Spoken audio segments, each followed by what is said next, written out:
Hi, I'm going to tell you how to take team problems and turn them into something you can really use. Stay tuned, you're going to find this really useful for your practice.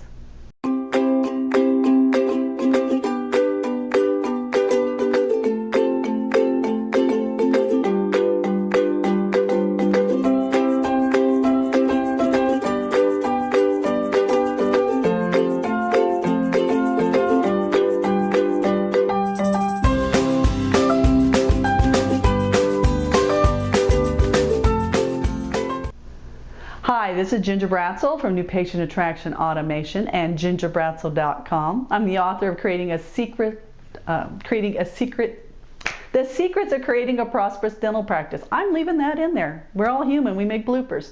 And I want to talk to you today about taking team problems and turning them into something more. I often get the question, in different forms, say, Ginger, I hate to have team meetings because they turn into bitch sessions. People are just complaining.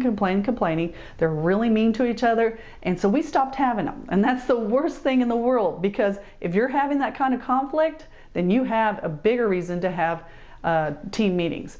So when team members, sometimes doctors and office managers, like, oh my gosh, here comes all this, I get dumped on, I can't take it, they're always nagging on me, they're waiting at the door, they're doing all this. So I teach my clients a policy to implement when it comes over to problems brought to you from the team.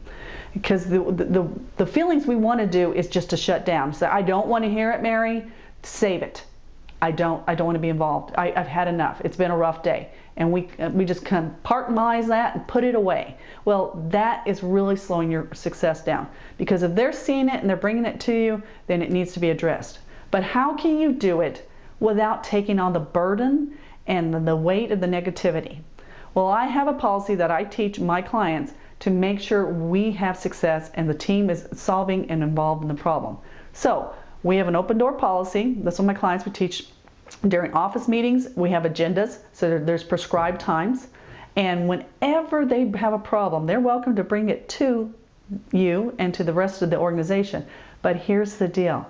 They cannot bring up a problem unless they came with a solution. They have to have a policy, a procedure, or a fix for the issue. Because your biggest asset is your team. They're on the front lines. They're hearing things you don't hear. They're seeing things you don't see. So get them involved with the solution. So their job is not to be the tattletale and rattle things off to you. Their job is to be the problem solver. And they come and bring a solution to you. Now here's the second part of that I teach my clients is, just because you gave the solution doesn't mean that might be the solution we run with. But it's a start.